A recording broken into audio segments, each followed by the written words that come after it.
Adam Morrison here. When it comes to top-tier contracting, my go-to choice is McGillivray Environmental. They're not just any contractor, they're the best in Spokane and North Idaho. With years of experience, they handle it all. New construction, meticulous repairs, and asphalt overlays. From start to finish, they ensure your project is completed with the highest quality end results. And here's the scoop for this year. McGillivray Environmental has expanded its services to include asphalt paving. That means top-notch commercial parking lots, residential driveways, and road construction. So, ready to kickstart your project? Reach out to Kip at McGillivray Environmental by calling 208-556-6384 for your free estimate. Don't forget to mention my name, Adam from the Perimeter, and experience the difference that McGillivray Environmental brings to the table. Again, that's 208-556-6384, McGillivray Environmental. My number one choice for all my contracting needs. The Perimeter would like to thank our sponsor, HDG Architecture. HDG is a Spokane-based architectural firm whose aesthetic can be described as an understatement of badassery, an idea that sets the standard for their approach to every client and every project decision. The world is full of poorly designed spaces, and HDG wants to change that. Check out some of their award-winning work at studiohdg.com.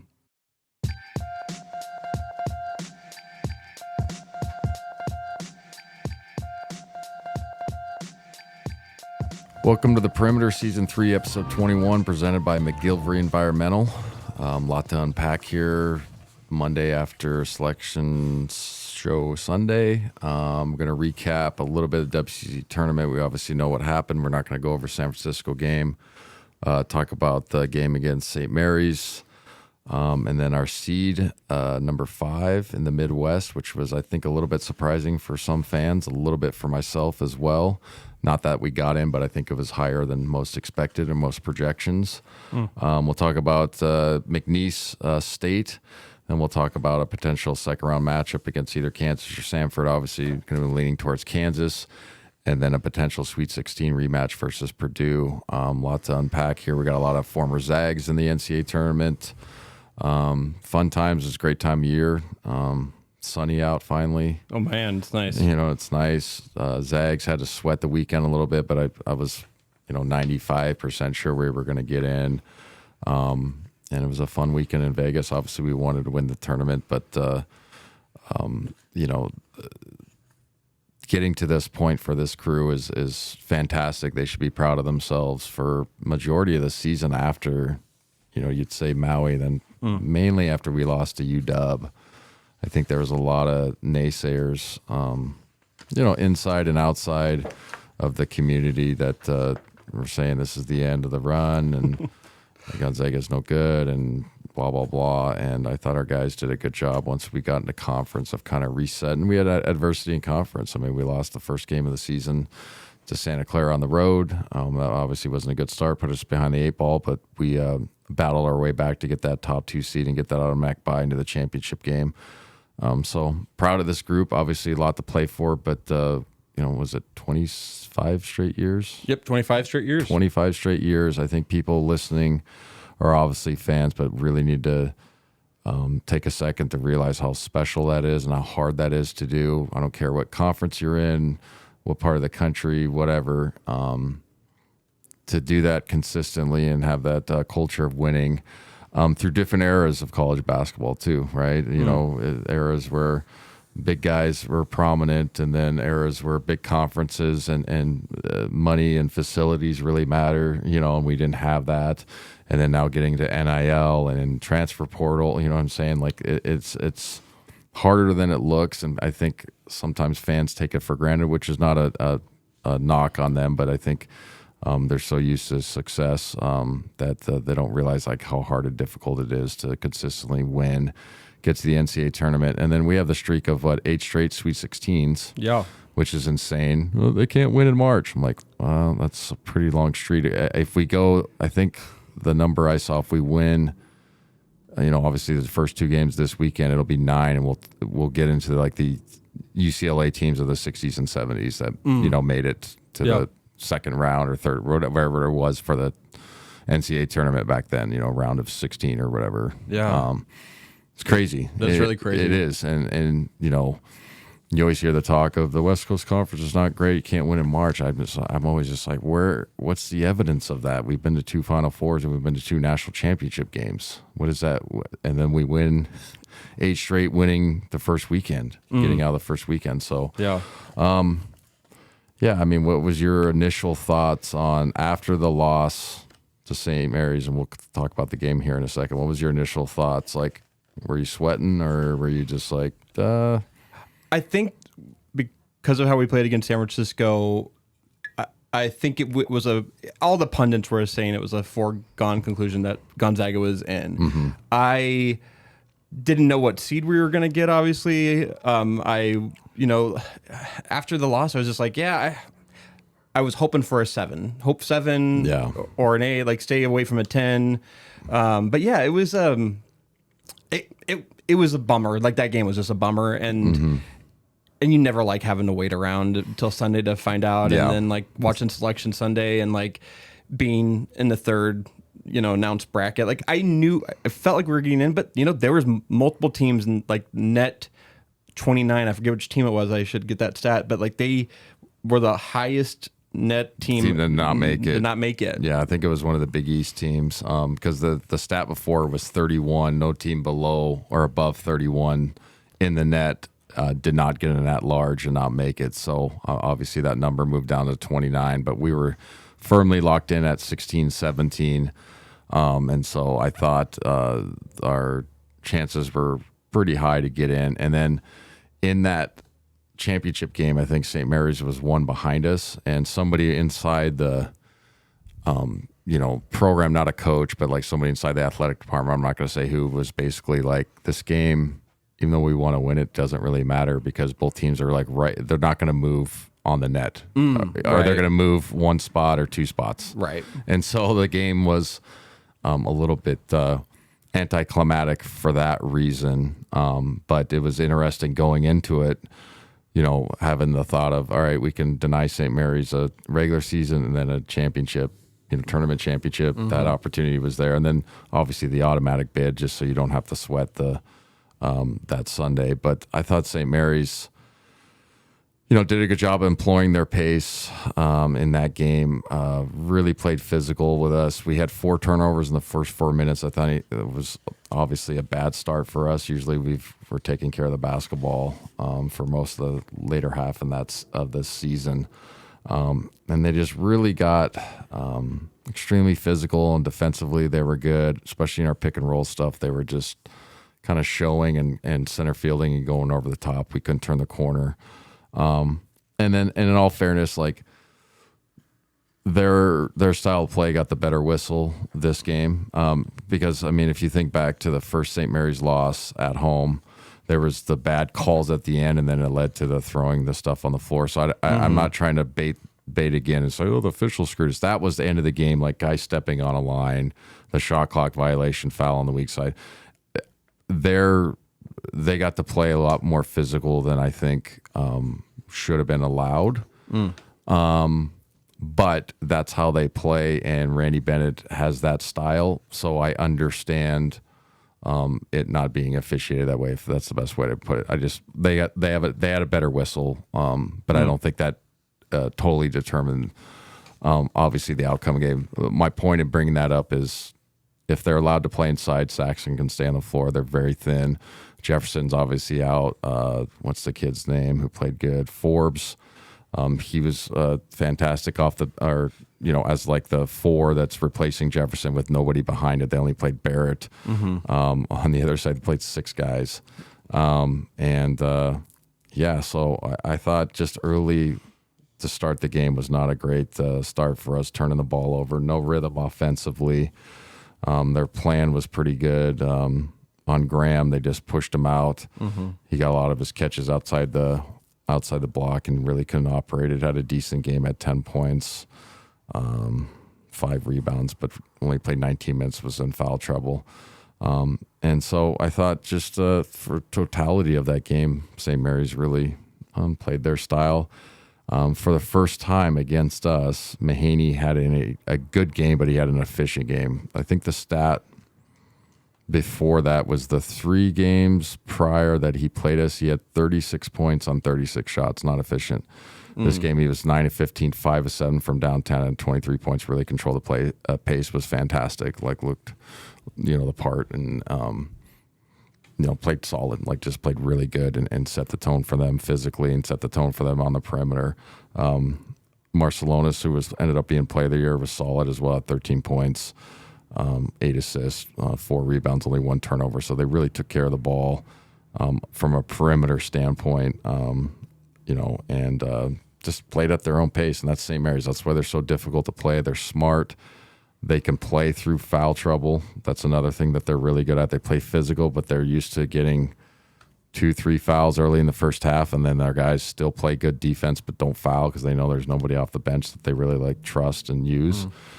And then Randy had a good plan, defensively on some of our pick and roll stuff, and then he jammed a lot of the stuff with Graham inside, and hats off to them, and it was well deserved. Obviously, it's one of those programs that were our rivals, but we respect them, and they had a great season. Randy actually came up and talked to me and Huddy after the game. It was pretty cool. He was really nice, and just like, yeah, man, you guys are a class act, all that, just good stuff. And I have a lot of respect for Randy and the program because they've squeezed water out of a rock a lot, and that's not a knock, but it's, St. Mary's College, okay? You know what I'm saying? Yeah. College.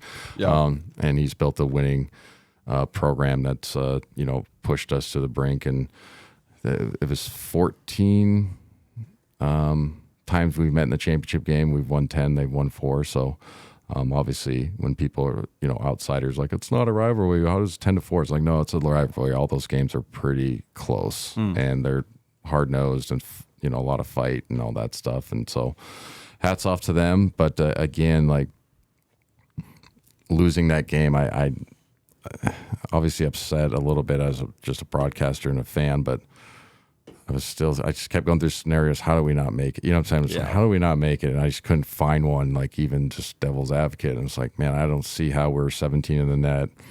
We were 4-7 versus quad 1 or whatever, 4 quad 1 wins, and then we were basically 500 quad 1, quad 2s, and then 17-0 quad 3s. We had no bad loss except I would put the UW game in there, but I think they moved into a quad 2. You know what I'm saying? But that was probably the only legitimate bad loss. Santa Clara, you could count that early in the season. I mentioned earlier the start of West Coast Conference, but. In totality, it was a great season for our guys, regular season. Yeah. And, obviously you want to win that last game, but I thought St. Mary's just, had a great game plan. They out-rebounded. Here's the stat, though. I can't believe I didn't mention this. They're plus 17 on the glass. We're not going to win anything. Yeah. They just pushed us underneath, and that's something will be addressed, and our guys will, kind of figure that out. But, that's something that they probably are – regretting a little bit. I don't think it was effort. It just got out toughed a little bit. And it's not that this group is tough and they know how to play physical games. Just got pushed around a little bit, and it snowballed. But again, hats off to St. Mary's. Like I said, Mahaney played his best game against us. It's an efficient game. He's had some 20-point games, but if you sometimes look at the line, it's 7 for 17, stuff like that. It's not very efficient. He was 9 of 15, controlled the pace, 5 of 7 from downtown. Did an excellent job of kind of leading them. Mitchell Saxon was great for them at 19 points, 15 rebounds. So did an excellent job. And then he was Defensive Player of the Year. And I said maybe previous episode, Anton should have won that. And then he kind of held Graham in check. So it was kind of like, well, I can see where that award was warranted, not just because of that one game, but it allows them to play single coverage. Yeah. You know what I'm saying? And then fan out to shooters. And that's a huge advantage if you can play single coverage inside and fan out to shooters. And then it's obviously one-on-one, but you don't have to rotate and you don't have to, close out, and you're getting drove against closeouts. And then it really puts pressure on your, defense, no matter how good you are. Like if you're always having to close out and guard guys off the bounce going downhill instead of being stationary in gaps and stuff, it's a lot easier. I was going to say when I was watching the game, I was just like, well, Ike, Anton, they're going to come out and they're going to play with a chip on their shoulder because they should have been MVP and Defensive Player of the Year. And I feel like the St. Mary's guys, they just came out and they were played with a chip on their shoulder. Like, we're going to take this tournament, and they played like that. Yeah, no, they played with a lot of fire and on the front foot and chip and all that stuff. And there were some chippy moments in the game. There was a double technical, I think, with Dukas and Nemhard, and then Anton and Mahaney got into it a couple times. So it was chippy and physical, and that's how championship games are supposed to be. But it was nice, for the league. It's like, well, both teams are getting in, so let's see what happens. And like I said, great season for St. Mary's, but also if you really look at where our guys were 6 weeks ago, everybody had us like first four out, not getting in, not enough quad one win, all that stuff, and our guys battled through it. The win at Kentucky obviously propelled us, and then just some good wins down the stretch. And so for a regular season kind of recap, I'm really happy with how our guys responded and didn't listen to the outside noise. And like I said earlier, it's 25 straight tournaments is insane. I don't care what anybody says. I don't care what league, all that bullshit that I'm tired of listening to. 25 straight years is insane, making the NCAA tournament, because you got to think, injuries, just weird stuff happening off the court, drama or something like that's never happened. No. And knock on wood, but that's a testament to the culture. It's a testament to the guys that they bring in, obviously the coaching staff. And then, the athletic department and the university providing the resources to be successful. That's some of the fight that people don't understand, that they're fans of, programs that are, not as good or not winning consistently. Sometimes you're fighting your own athletic department. And it's not saying you need everything, but sometimes we can't spend money on this. You can't. And it's like, yeah, you can. Like, you got to spend a little bit more to get the reward back. So, again, hats off to our guys. So, fast forward to yesterday, we get the 5 seed. Where, like I said, The Perimeter will be right back after a word from our sponsor. Hey, Greens. How's everything going today? Hey, Robert. We're good. Just checking in on that car loan we applied for. No worries. Let me pull that up. Yep. Looks like you're approved and all set. Hey, that's great news. So, you headed over to the dealership now? Yep, just gotta make one stop first. And we got a great rate, too. Fast forward to yesterday, we get the 5 seed. Where, like I said, I thought it was a little bit surprising, just because I thought 6, 7, maybe 8, 9, which is death. Not that you can't beat a 1, but 8, 9 just sucks because you're automatically playing. I think the 10, 7, 6 is where I thought we were going to be, and which I was totally fine with. But to see a 5 in Salt Lake too, I think we're 8-3 in Salt Lake in the last times we've played there in the NCAA tournament. So it's been good to us for the most part. And then here's something that I want to throw out: playing McNeese from Louisiana, sea level. We've played in elevation. Obviously, last year we played Provo, basically the same plays. So we're used to that. I think that is something that could be an advantage. I don't care what anybody says, but when you go from sea level to elevation, it's a real thing. Yeah. It's not like you'll be completely gassed. The best way I have always described it, it's harder to get your second wind quicker. Yeah. That's how it goes. Like, you'll get your second wind, but it takes a little bit longer to get your second wind. Because that first zap, you're like, holy, Yeah. Like, obviously I played in the league and played in, this area of the country and played at elevation. It's a real thing. Like, you go play when playing in Charlotte and LA, like playing the Nuggets, like you get tired quicker, but then it takes a little bit. Then it comes back. So I think that's a factor. Just a little bit of information on McNeese. They're 56 in the net from a small conference, which is fantastic. 3-2 versus quad 1 and quad 2 teams, which is really good again, because there are chances to get those type of wins. Obviously, only 5 are slimmer. Yeah. Their best win was against Virginia Commonwealth, first game of the season. They're number 1 in the nation in scoring margin, 18. That's obviously a little bit asterisk because the conference they're in. Right. But when we were doing that, people say the same thing. So Totally. you got to take it with a grain of salt, and I also understand they still can score. And then number 5 in scoring defense, they're holding teams to 61.5. They have 4 guys that shoot 40% from 3. They play small. It's Will Wade, the former coach at LSU. Remember, got in trouble with some improprieties as far as Oh. like paying guys, but it was right before Right before NIL, so NIL, it's just like and I mean this all seriousness. Congrats to him to, you kind of get a scarlet letter if you get, violations. And then so he went away and took a job that probably nobody wanted. And I think the year before they won like 10, 11 games, and this year they go 30-3. There's only 2 other teams that won 30 games. I think it's Purdue, and I can't remember who the other one, but there's 3 teams that won 30 games, and McNeese is one of them. They have 4 guys that score in double figures. And then, like I said, they have 4 guys that shoot 40 from 3. 40, 45, 45, and 40 on volume too, not just 20 attempts, like shooting in the 90 attempts and plus. So they're going to space the floor. They're going to try to run. Obviously, our advantage will be inside. They're not very deep inside. Usually, when we play these smaller conference teams, their size and kind of how big they are physically is usually how you can kill them. What's going to be interesting for me is we like to play fast as well. And so we're obviously not going to change our complete style, but I think it's a great matchup for television and just in general. It's 2 great teams, and this McNeese team is really well coached. Like I said, it was a guy who was at LSU, so he knows big time college basketball, and obviously he's successful. And it's probably a guy that's going to get another big time job after this. Like, hey, look, I can actually coach. I took a team with 10 wins, and I get them to 30 wins. No kidding, yeah. And then they got the Wells kid that played at TCU. I can't say his name. Shahada Wells was having a fantastic season. Transfer from TCU.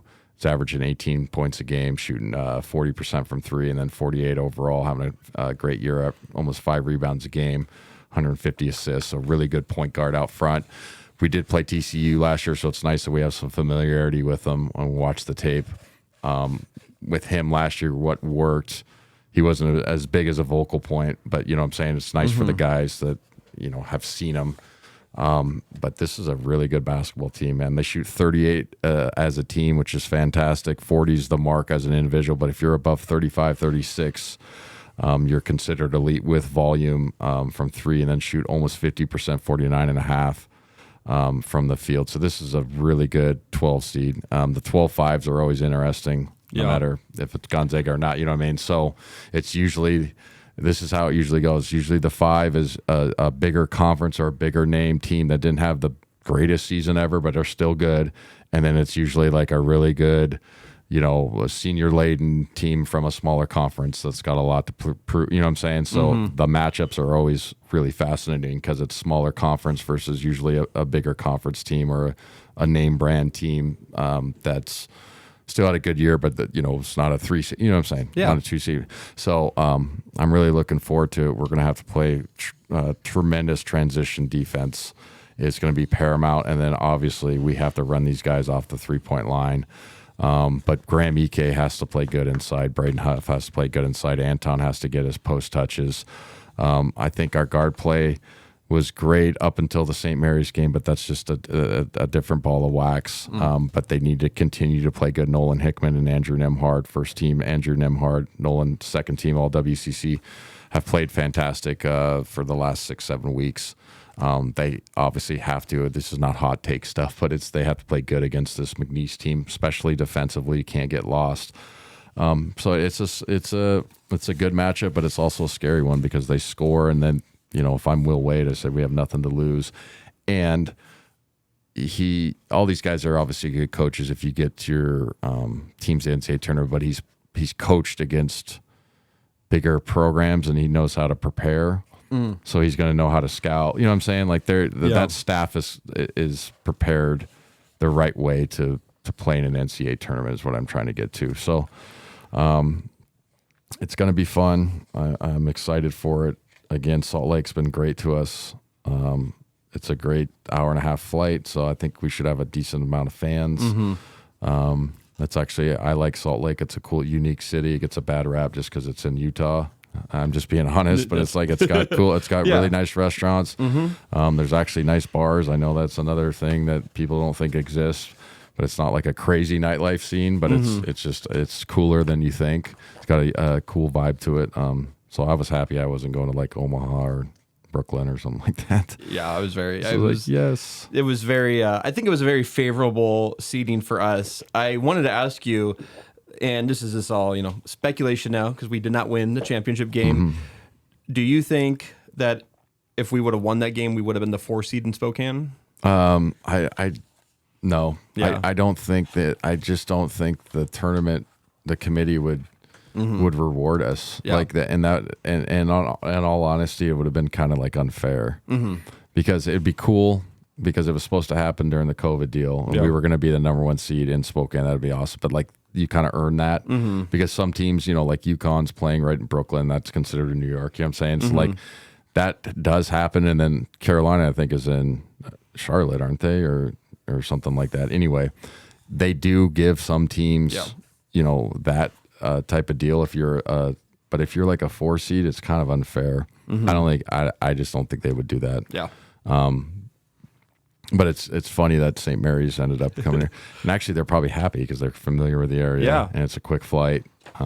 Moraga to here is I think 2 hours, something like that. And then like all the support staff, like, oh, we're going to Wooden City, like they already know the area downtown.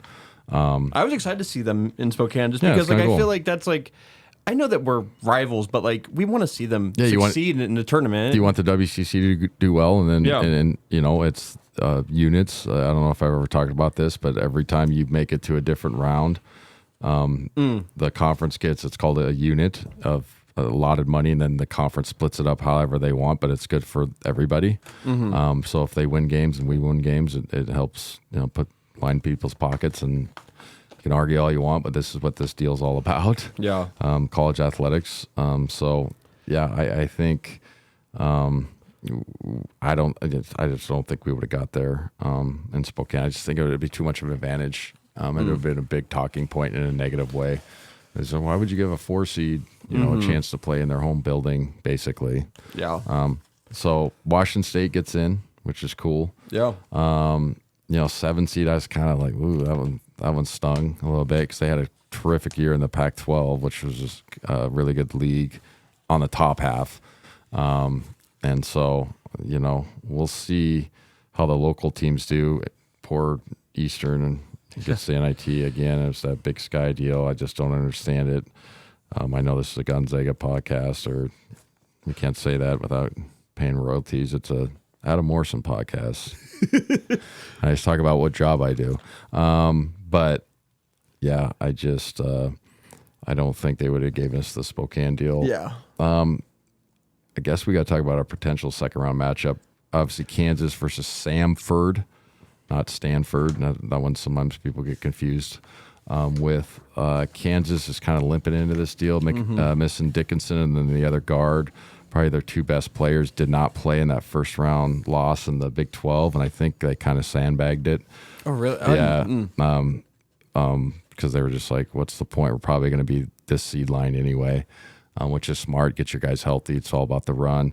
And Dickinson, if people don't remember, is the transfer from Michigan, big time inside presence, probably 7'2". We played him in the Bahamas that year with the Joel's team and Corey, and we lost in the championship game. But remember, we beat Oregon in the previous game, that kind of a classic overtime win. But he really did a good job against us. He's kind of like Zach Edey, a little bit shorter, but just that big physical Big Ten.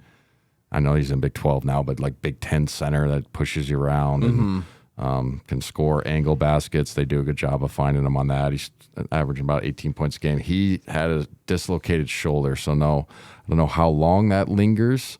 If they're going to say, hey, we got to beat Samford, and then if he comes back against us.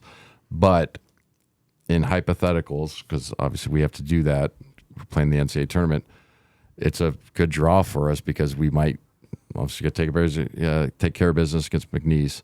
We might play an injured Kansas team kind of on our side of the country. Yeah. And then a potential to probably play Purdue. And I know Purdue's beaten us the last 2 years, but my thought process on that is we've played them twice. The last one, we had a chance to win the game. If we don't go 0 for 16 from 3, we make that a better game, but we're leading at halftime. And it'd be nice to play them with familiarity. You know what I'm saying? Hey, guys, all right, here was the plan 2 years in a row. This is what worked. This what didn't. This is how they guarded you. You know what I'm saying? You just have familiarity. And so I think, in my opinion, this is a really great draw for a 5 seed. It really is. If you look ahead, you have to look ahead. I know, your players don't look ahead, but like for hypotheticals and for podcast sake, I think this is a really, really good draw for us. I mean, looking at the other 1 seeds that we, I don't think we want to play UConn. I would not want to play UConn ever in March. Yeah. Like they're just so well built. Anyway, keep going. Oh, and I was just looking at them. I was like, we don't have very much familiarity with Houston or North Carolina right now. And the fact that we've played Purdue twice in the last 2 years, third time's the charm. Maybe if we get to the Sweet 16. 100%. I thought it's hard to beat a team 3 times in a row. That old saying, it is true. And then again, like when you go into your prep, because these preps are really hard to do because they're on such short notice. If you're not prepared as a staff and organized, like it can be a game changer. And coaching matters in NCAA basketball. It doesn't at the pro level, but your guys are your guys, and you kind of roll it out and you run actions, and hopefully Kawhi Leonard makes a fadeaway and somebody's it comes down to that sometimes. And we're just like, all right, we got Hall of Famers versus Hall of Famers. Who wins? I'm really looking forward to this weekend coming up. Like I said, 5 seed's great. We talked about St. Mary's in Spokane, Washington State. Who's their first round game? What's the Washington State one? Washington State plays. Is it Drake? Let's see. They play Drake. Drake, yeah. That's going to be an interesting matchup. Drake's a really good, smaller conference team, 28-6. It's going to be fun. Happy for their fans to have some success. Kyle Smith's a good coach. There's a lot of Wazoo fans that are in this area, and I think they get tired of hearing about Zags, which I get it. But they finally had some success, and hopefully they can keep Kyle Smith there because he's really good. He's got, he did a good job at San Francisco building that thing up, and then moving to kind of a bottom half of the Pac-12 as far as recruiting. I know they hate when you say that, but it's just the truth compared to what you're recruiting against. I know the Pac-12 is absolving now, but he's done a good job of getting them to where they're at. Boise State play-in game versus Colorado as a 10 seed. I thought that was the weirdest one. Mountain West got weird draws on the seeds. Everybody was a 10. I know Mexico was 11. Colorado State was a 10. So I think they feel like they kind of got the short end of the stick. San Diego State was a 5, but that one makes sense. But a lot of the Mountain West teams who were good in that league, felt like they didn't get the right deal. But it's kind of weird that Boise State gets a play-in game. And it's funny, we're going to talk about this, kind of the storylines with ex-Gonzaga coaches, but Boise State obviously coached by Leon Rice, who I played for, and then Colorado, Billy Greer's assistant for them, I played for, and Billy and Leon have probably known each other for 25 years, coached with each other for 15 of them. So that's always weird.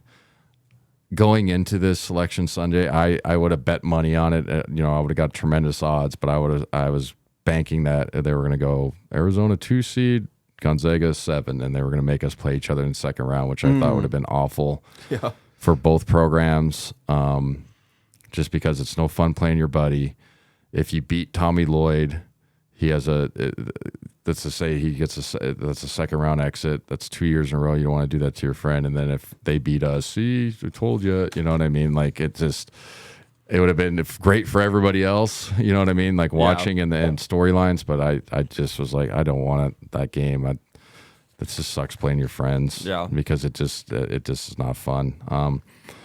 So yeah, I mean, this is a crazy time of the year. It's the best time of the year, especially the conference tournaments leading up to it.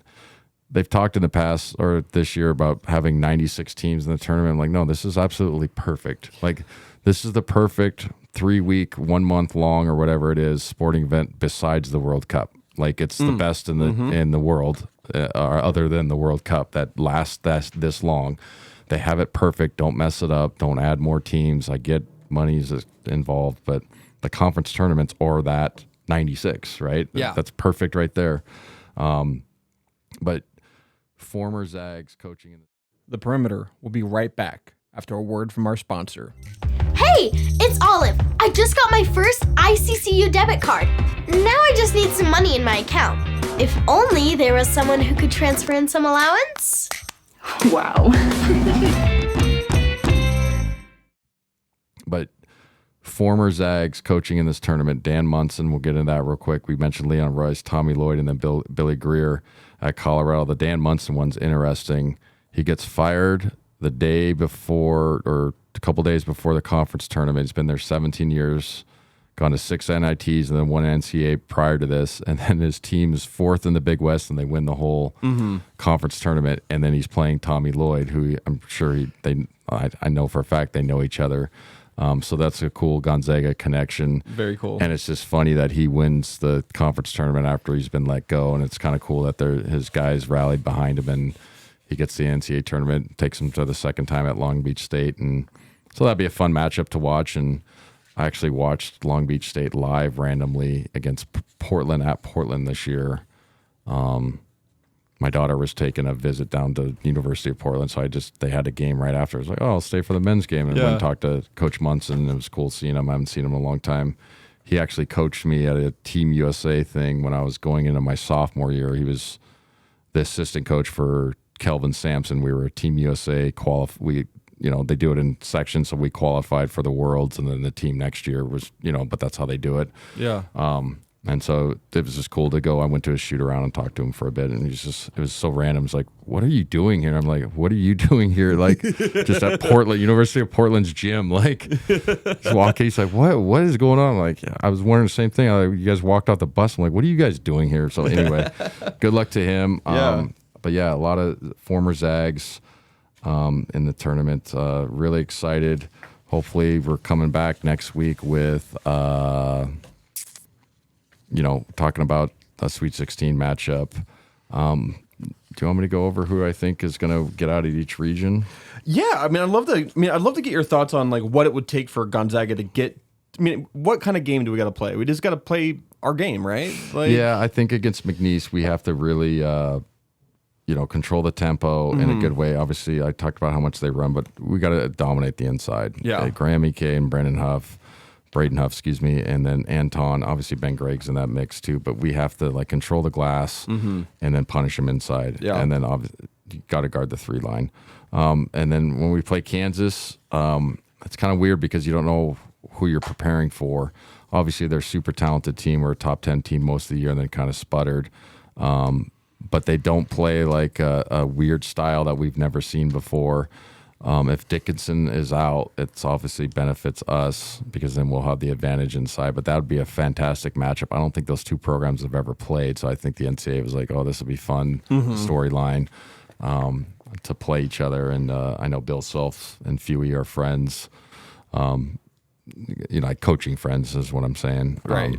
And so I think that'll be a cool matchup. But I think in the East, UConn's the 1, Iowa State's the 2. I think UConn gets out of that thing. They got kind of a gauntlet.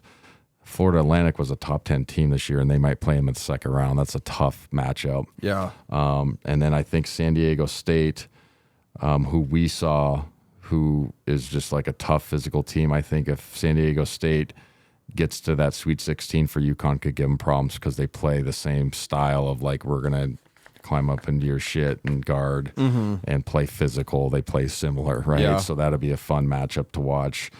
In the West, Carolina's the 1, Arizona's the 2. I really like Arizona, not just because of Tommy Lloyd. I think he's got those guys playing at a high level, playing, extremely, smart, physical, skilled, like just good college basketball.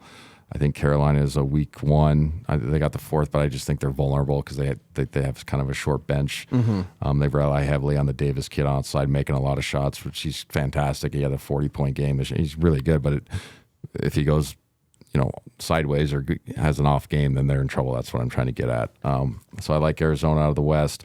In the South, Houston's 1, Marquette's 2. This one's interesting for me because Houston's always fantastic. They can guard.